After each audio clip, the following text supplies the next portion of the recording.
One of the things that has been, I mean, Bill Miller and Steve Rolnick's first book came out in '91. The second book is 2002, the second edition. But it's been around since the early '90s. There's been this idea that maybe there's a way to address people, especially people who are less motivated. And so that's part of what motivational interviewing was created to do. And if you look, this is what motivational interviewing is. And I know some people, I mean, everybody says, oh, we do motivational interviewing, but I don't know. I mean, there's a lot of things floating around as motivational interviewing that I'm not sure are really motivational interviewing. So let me go back through and kind of go through and see, this is really what I think they were talking about when they developed the motivational interviewing approach. Motivational interviewing is really patient-centered. Okay, that really focuses, it makes the patient really the center of the interview, not the program, but the patient, and focusing on their concerns and perspectives. It's directive. It is not Rogerian. Okay, so it isn't the sense of, oh, well, whatever the patient says is okay. No, this is really a directive process, which is always trying to move the patient through the process of change, get the patient to make some decisions and move forward, resolve ambivalence, do those kind of things. So it doesn't just allow the patient to freely evolve, it really is directive. It's a method. It's not really, I mean, there are some strategies, but it's not really primarily a set of strategies. It's really a method, a way of communicating between the client and the counselor. So there's really this kind of mutual respect, and there's a whole way that they believe. And Steve and Bill talk about, it's not just the strategies. I mean, it's not just summarizing or even some of the reflecting and the double-sided reflections and some of those kind of things. It really is a style. There really is a way of kind of being with the client is really critical here. So it is a method. It's a method to try and enhance intrinsic motivation. So it's really a method, I mean, not to just kind of push people into treatment, but really to kind of have them kind of walk in the door themselves. Obviously, we're trying to help them, but we want them to be walking on their own, under their own steam. That's what we mean by intrinsic motivation. So an internal desire or willingness to do something. You know, lots of our people come in because of the legal sanctions and the punishments and the social pressures and the other things that people are pushed by. We want them to really kind of be pulled by an internal goal for themselves. It's also a way to help resolve ambivalence. And ambivalence is just a big word for feeling two ways about things. And those of you who were with me the other day, I mean, I said most of us are ambivalent about many things, even things that we've changed. I mean, we have a term for it in psychology. We call it post-decisional regret.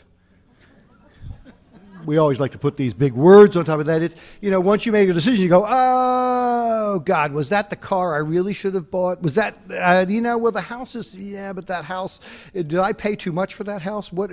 So we go back and do those things. But before we make changes, we also have lots of ambivalence. I showed you some data that we have contemplators who stayed in contemplation for 2 years, thinking about it always, that they were going to quit smoking, but never quite doing it. So we get these, this ambivalence is always there, and motivational interviewing was particularly geared to try and helping people deal with that ambivalence. So if you put it all together, really it's a method of communication focused on patients' concerns and perspectives. It tries to get the patient to increase the internal desire, willingness, and ability to kind of change and resolve the opposite feelings that they have about change. Now, there are, this is not a motivational interviewing training. You know, the trainings go for 4 days, and they do a lot of other kinds of things. And whole courses can be taught on motivational interviewing. So I'm going to really limit it to try and focus on 4 basic principles and demonstrate those principles in terms of the issues that we're talking about, both the process of change and pharmacotherapy.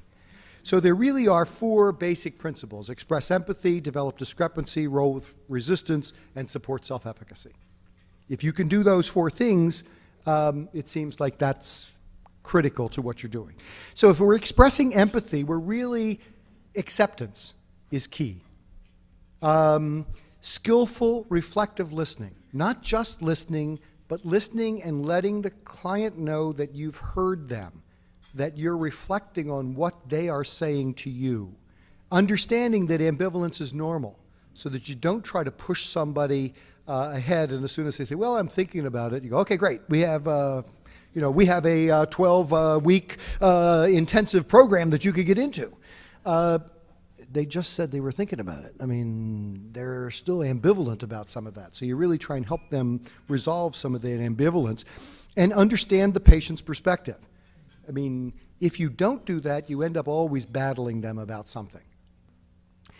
So that's the first piece. The second is really trying to help develop some discrepancy. Because discrepancy on the part of the client helps bring out what motivational interviewing calls self-motivational statements, eliciting self-motivational statements. So we want the patient, not you, to present the arguments for change. So that's really critical. We want the change to be perceived at the discrepancy between the present behavior and something that I really want to do. So we're trying to always look at the goals and where they are now and what they're doing, and try to kind of find some values to kind of put beside these things, so that now you say, well, wait a minute, this doesn't quite fit. It misses what it's supposed to be doing here. The third principle is rolling with resistance. And here we're really talking about that resistance isn't a bad thing. That basically you always avoid arguing for change, because as soon as you kind of say, well, you really need to do this, they go, well, yeah, but, and as soon as you hear that 3-letter word, you know that somehow we're not on the same page. But is always a big problem. It gets in the way of kind of doing the change thing. So resistance is never kind of opposed directly.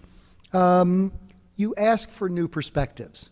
You invite them. You don't impose them. The patient really is a wonderful resource. The patient is really the primary resource in finding the answers and solutions to their problem.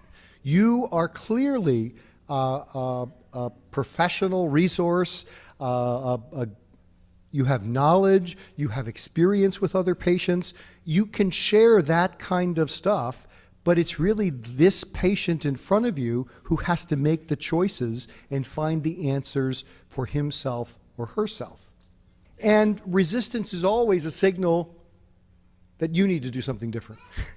Not that the patient needs to do something, you need to do something different. If you're finding it's resistance, then you got to go, wait, I'm either going too fast, I'm in the wrong ballpark, I'm doing something that this patient is finding not quite in sync with where they are and what they're doing. So resistance is a good thing, because it tells you, wait a minute, I need to back up and figure out what's going on. And then finally, we have this kind of supporting self-efficacy. That the efficacy, my confidence in my ability to do this particular thing, whether it's simply, not drink for 1 hour as the goal, and you say, okay, how confident are you can do that? That's really critical for making things happen. But it's that patient's belief in their possibility of change and their ability to do this that's critical. It again says it's really their responsibility for choosing and carrying out the changes. So they have to do it. What I said the other day was, it's like working with some of these clients is being a coach of a minor league team. That basically, you have these people out there, the coach never can go on the field. You know, and you saw some coaches this weekend actually kind of going crazy. I'm sure they would have preferred to be out on the field than the Notre Dame coach last week, a couple of other coaches, because the team wasn't doing well. But you can only coach them. They have to go out and play the game. So if they're not playing well, they got to come back, and you need more coaching. They need more of something, but you can't do it for them. That's why efficacy is really important.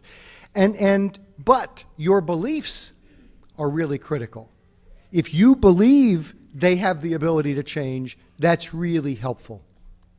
And probably I said something like this the other day too. If you don't believe they have a possibility of change, you're probably not the person who should work with them. Somebody else should work with them. Because we have to have that. And it's good because we don't really predict very well. Counselors don't predict well who's going to be successful or not. There's been several studies on that. The counselors are not good predictors. They believe they are. Oh yeah, this person's going to really do well, and oh no, this person's not going to do well. I know they're not going to do well. And what happens long term, follow them up a year later, it's vice versa. The one they predicted wasn't going to do well is doing fine, and the one they thought was the star has relapsed. So we need to think about that it's really, and we have to have that because we can build a self-fulfilling prophecy. You know where the self-fulfilling prophecy stuff came from? It was the early work with with teachers. They had a group of teachers, and at the beginning of the school year, they told this group of teachers that all these kids had average IQs, but they told the teachers that this group of kids had high IQs, and this group of kids had average or lower IQs. Guess which group of kids did better at the end of that school year? The higher IQ kids. The teachers taught to the higher IQ kids. So their expectations that these kids they have more skills, actually was they taught to them a little bit more, they worked with them a little bit more, and they did better. So that's called the self-fulfilling prophecy. We sometimes prophesy and it comes true. We say, see, I'm really brilliant. Well, actually, you made it happen. So we have to be careful about some of those things.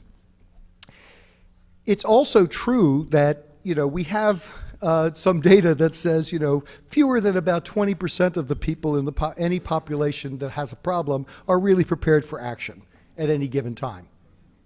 Okay. However, most of our treatment programs are, built to work with the 20% and not the 80% that really are less motivated. So we have to think about our programs and work with them, and that's where I think the motivational interviewing stuff comes in. So we can think about, using motivational interviewing to help patients in the action stage seems intuitive, before the action stage. I mean, maybe we can get them into the action stage if we use it to deal with the ambivalence. Then we think, well, and pharmacotherapy is really action-oriented, so we want to do that over here. So most counselors think about these things as two interventions, as two separate approaches dealing with different stages. However, that's not really true. MI is really a style of working that should be used throughout the process. So from pre-contemplation all the way through to maintenance and clearly in relapse, you can use the MI approaches. Okay. Pharmacotherapy also can be helpful, not only to provide physiological and neurochemical effects, but also to help us recruit, retain, and assist some of our patients. And I'm hopefully going to show you how that happens in the next piece here. So each stage now has the different task associated with it. The challenge is how to integrate our interventions with the process of change, and so we can advance and support sustained change.